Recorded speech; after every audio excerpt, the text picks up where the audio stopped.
Hello students, आज हम लोग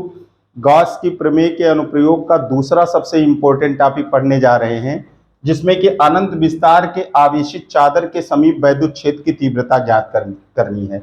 मान लेते हैं कोई एक अनंत विस्तार की चादर है जिस पर धन आवेश एक समान रूप से वितरित है और इसके पृष्ठ पर आवेश का जो पृष्ठ घनत्व है, आवेश का पृष्ठ घनत्व वो प्लस स्मॉल सिग्मा है। आवेश के पृष्ठ घनत्व का मतलब है इसके एकांक क्षेत्रफल पर आवेश की मात्रा प्लस स्मॉल सिग्मा है। इससे अगर मान लेते हैं इसके पास समीप कोई एक बिंदु P है जहां पर हमें वैद्युत क्षेत्र की तीव्रता ज्ञात करना है, तो ऐसा करने के लिए हमको एक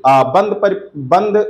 पृष्ठ की जरूरत है। तो एक बेलनाकार गासियन पृष्ठ हम मान लेते हैं और ऐसा मानते हैं कि इस प्रकार ये बेलनाकार पृष्ठ है कि उसके एक अनुप्रस्थ परिच्छेद के क्षेत्रफल पर यह बिंदु P पड़ रहा है और ये बेलनाकार गासियन पृष्ठ इस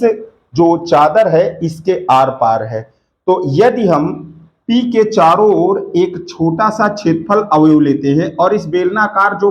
पृष्ठ हमने लिया है इसके अनुप्रस्थ परिच्छेद का क्षेत्रफल मान लेते हैं A है। अब यदि P के हम चारों ओर एक अनंत सूक्ष्म क्षेत्रफल अवयव dA ले रहे हैं, तो यहां पर देखिए धन आवेश से दूर की ओर वैद्युत क्षेत्र होगा, यानी वैद्युत क्षेत्र की दिशा ये दूर की ओर होगी और इसका जो क्षेत्रफल वेक्टर है इस छोटे से क्षेत्रफल अवयव का जो क्षेत्रफल वेक्टर dA है, ये दोनों परस्पर समांतर होंगे। और अगर हम इसके वक्र पृष्ठ पर एक छोटा सा क्षेत्रफल अवयव ये dA डैश ले रहे हैं, तो वेक्टर E ये दूर की ओर होगा और इसका dA डैश ये है, तो ये जो क्षेत्रफल वेक्टर होगा वेक्टर dA डैश ये परस्पर लंबवत होंगे। इस प्रकार आप देख रहे हैं कि जो काल्पनिक बेलनाकार गासियन पृष्ठ है इसमें दो अनुप्रस्थ परिच्छेद का क्षेत्रफल है और वक्र पृष्ठ है। और अब यदि हम इस बेलनाकार गासियन पृष्ठ से होकर गुजरने वाला कुल वैद्युत फ्लक्स निकालना चाहें तो इसके वक्र पृष्ठ से होकर गुजरने वाला फ्लक्स और दोनों अनुप्रस्थ परिच्छेद के क्षेत्रफल से होकर गुजरने वाले फ्लक्स को का योग करेंगे इसमें। तो बेलनाकार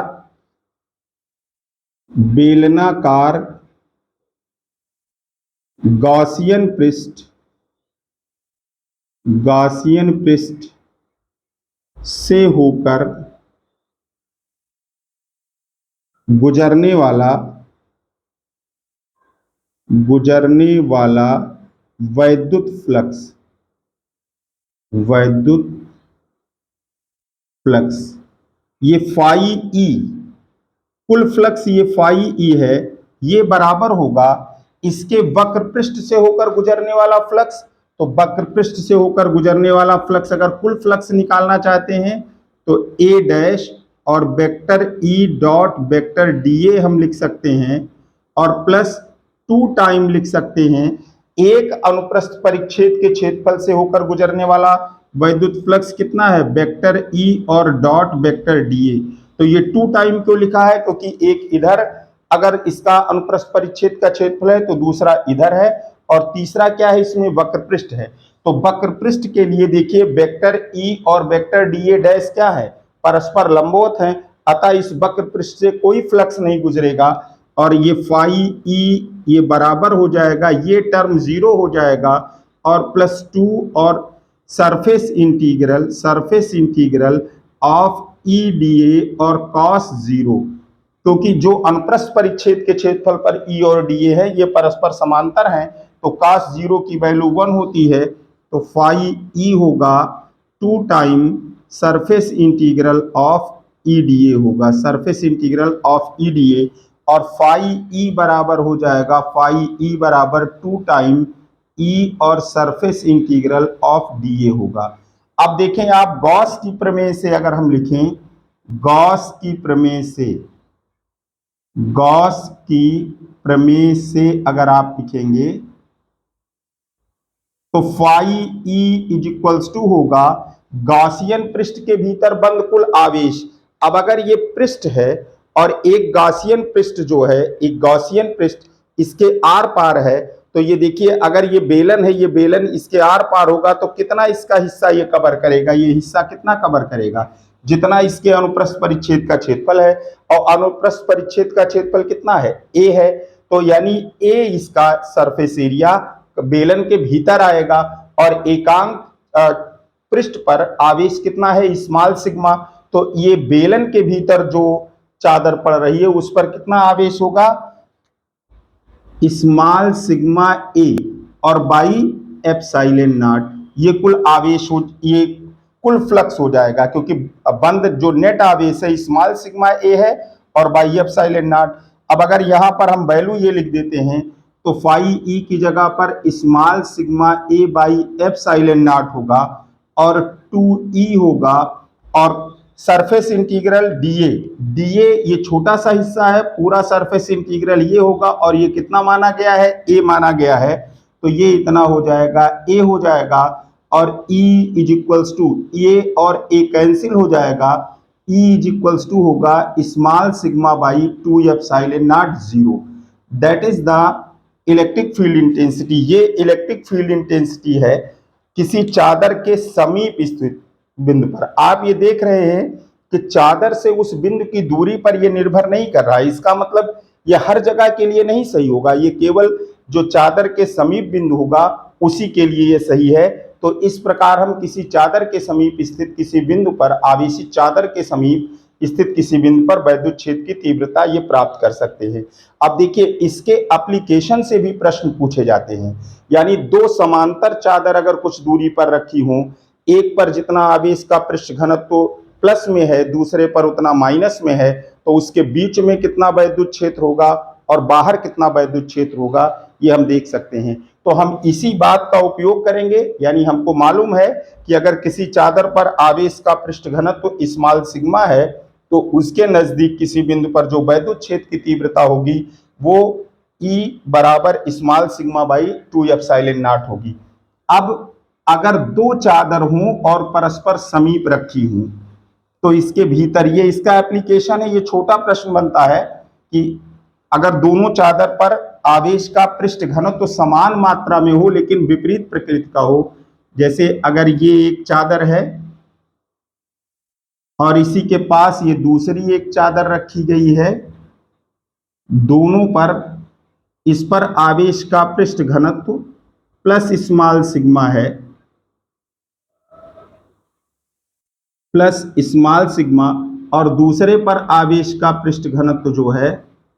वो माइनस स्मॉल सिग्मा है, माइनस स्मॉल सिग्मा। तो पूछा जाएगा कि इसके भीतर स्थित अगर कोई बिंदु ये P है तो यहां पर वैद्युत क्षेत्र की तीव्रता क्या होगी, और बाहर अगर कोई ये बिंदु यहां पर स्थित Q है तो यहां पर वैद्युत क्षेत्र की तीव्रता क्या होगी। तो आप देखें, पहले वीडियो में आपको बताया गया है कि वैद्युत क्षेत्र की दिशा धन आवेश से दूर की ओर होगी। तो पहला ये पृष्ठ जो है, ये चादर, ये धन आवेशित है, तो इसके कारण वैद्युत क्षेत्र किधर होगा, दूर की ओर होगा, E1, यानी पहले वाले के कारण भी दूर की ओर, और दूसरे वाला ऋण आवेश है तो ऋण आवेश के तरफ होगा, तो E2 किधर होगा, ये E2 और E1 दोनों एक तरफ हो जाएंगे। जबकि अगर बाहर ये कोई बिंदु होगा तो धन आवेश के कारण वैद्युत क्षेत्र दूर की ओर होगा, E1 ये होगा, और माइनस आवेश के कारण ये इसके तरफ होगा। तो आप ये देख सकते हैं कि भीतर जो बिंदु है इस पर दोनों प्लेटों के कारण वैद्युत क्षेत्र की दिशा एक ही होगी, जबकि बाहर स्थित बिंदु पर वैद्युत क्षेत्र की दिशा परस्पर विपरीत होगी। अब अगर P पर वैद्युत क्षेत्र की तीव्रता को हम EP से लिखें तो ये पहली प्लेट के कारण वैद्युत क्षेत्र की तीव्रता और दूसरी प्लेट के कारण वैद्युत क्षेत्र की तीव्रता, अगर EP हम लिखें तो ये होगा small sigma by 2 epsilon naught numerically, आंकिक रूप से, और plus small sigma by 2 epsilon naught होगा, और EP बराबर हो जाएगा small sigma by epsilon naught. 2 epsilon naught common, 2 epsilon naught common आएगा, 2 सिग्मा होगा, ये कट जाएगा, तो भीतर स्थित किसी बिंदु पर वैद्युत क्षेत्र की तीव्रता ये होगी। अगर ये बिंदु बाहर है तो आप देख सकते हैं यहां पर कि EQ क्या होगा, EQ इज इक्वल्स टू होगा E1 और माइनस E2 होगा, और EQ इज इक्वल्स टू हो जाएगा E1 की value small sigma by 2 epsilon not है और E2 की भी value small sigma by 2 epsilon not है। तो EQ बराबर हो जाएगा ये 0 हो जाएगा, यानी दोनों प्लेटों के भीतर स्थित किसी बिंदु पर अगर वैद्युत क्षेत्र की तीव्रता लिखेंगे तो small sigma by epsilon not, ये आपको मालूम होना चाहिए स्मॉल सिग्मा जो है दैट इज टोटल चार्ज, कुल इस प्लेट पर जो कुल चार्ज है वो बटे इसका क्षेत्रफल होगा। अगर कहीं हमको पूरा आवेश दिया गया होगा और पूरा क्षेत्रफल दिया होगा तो हम इस प्रकार स्मॉल सिग्मा की वैल्यू निकाल सकते हैं। तो ये जो अभी आपने एक अनंत विस्तार वाली आवेशित चादर के समीप वैद्युत क्षेत्र की तीव्रता आपने ज्ञात किया है, उसकी मदद से अगर दो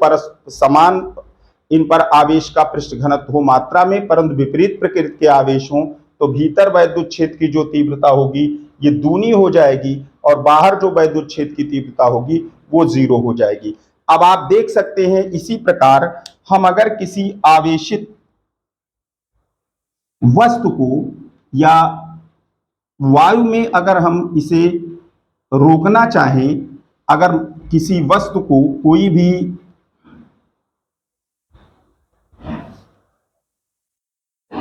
अगर कोई ये धन आवेशित कण है, मान लीजिए धन आवेशित कण है, अगर इसे वायु में संतुलित करना चाहते हैं आप, तो ये आपको मालूम है कि इसका भार जो होगा mg वो नीचे की ओर कार्य करेगा। अगर इस पर उतना ही बल ऊपर की ओर लग जाए तो ये वायु में संतुलित रहेगा। यानी अगर इस पर q आवेश है और इसे E वैद्युत क्षेत्र में रख दें तो ऊपर की ओर अगर ये QE बल लग जाए तो QE और mg अगर बराबर होगा, QE और mg अगर ये बराबर होगा तो ये संतुलित रहेगा कि नहीं। चाहे ये कण धन आवेशित हो चाहे ऋण आवेशित हो, भार सदैव नीचे की ओर कार्य करेगा और अगर इसको वायु में रोकना है तो इस पर उतना ही बल ऊपर की ओर लगना चाहिए। अब ये धन आवेशित है, धन आवेश पर क्षेत्र की दिशा में बल लगता है। इसका मतलब ये है कि जो प्लेट रख करके हम क्षेत्र उत्पन्न करेंगे निश्चित रूप से क्षेत्र की दिशा किधर होनी चाहिए, ऊपर की ओर होगी। क्षेत्र की दिशा ऊपर की ओर होगी तभी तो ये वैद्युत बल ऊपर की ओर लगेगा। इसका मतलब है कि ऊपर वाली प्लेट को ऋण आवेशित होना चाहिए और नीचे वाली प्लेट को धन आवेशित होना चाहिए। ये प्रश्न पूछा जाता है कि अगर किसी आवेशित कण को वायु में रोकना है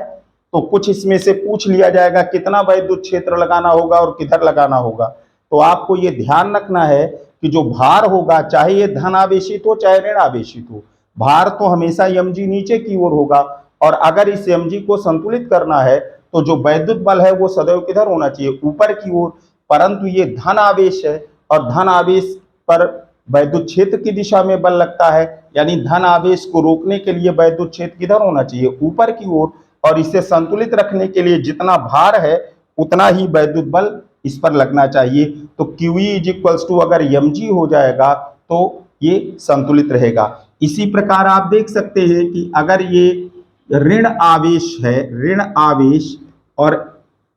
ऋण आवेश का जो इसका द्रव्यमान है m, भार mg हो जाएगा, ये किधर काम करेगा, नीचे की ओर। अगर इसे रोकना है तो इस पर भी बल ऊपर की ओर लगना चाहिए QE, और होना क्या चाहिए, QE अगर mg के बराबर हो जाएगा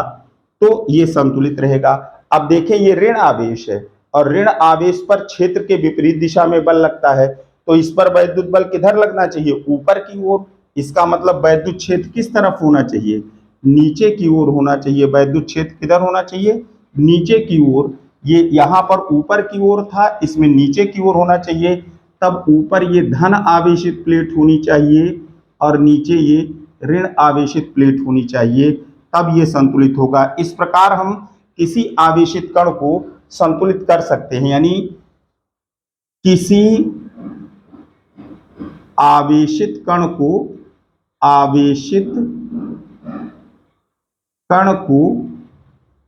वायु में संतुलित करना। जैसा कि अभी आपको बताया गया कि ये दोनों प्लेटों पर आवेश का पृष्ठ घनत्व अगर मालूम होगा तो हम इसके बीच में स्थित किसी बिंदु पर वैद्युत क्षेत्र की तीव्रता निकाल सकते हैं, जो E बराबर होगा small sigma by epsilon naught और सिग्मा बराबर होगा Q by A. Q by A यानी सिग्मा का मान हम रख सकते हैं। तो आप ये देख सकते हैं कि जैसे कि ये बात बिल्कुल क्लियर रहनी चाहिए कि अगर ये कोई भी चाहे धन आवेशित हो चाहे ऋण आवेशित, भार इसका सदैव क्या करेगा, नीचे की ओर ले जाएगा। अगर इसे रोकना है तो उतना ही बल ऊपर की ओर लगना चाहिए। और अगर इस पर Q आवेश है और E क्षेत्र में ये रखा गया है तो mg बराबर QE होना चाहिए दोनों केस में। पर एक बात दोनों में भिन्न है कि धन आवेश पर क्षेत्र की दिशा में बल लगता है, अगर वैद्युत बल ऊपर की ओर चाहिए तो क्षेत्र ऊपर की ओर होना चाहिए। पर ऋण आवेश पर बल क्षेत्र के विपरीत दिशा में लगता है, तो अगर इसे संतुलित करना है तो भार तो नीचे की ओर होगा, इसका मतलब वैद्युत बल ऊपर की ओर होना चाहिए। तो इस केस में जो वैद्युत क्षेत्र की दिशा होनी चाहिए वो नीचे की ओर होनी चाहिए। Thank you for watching the video.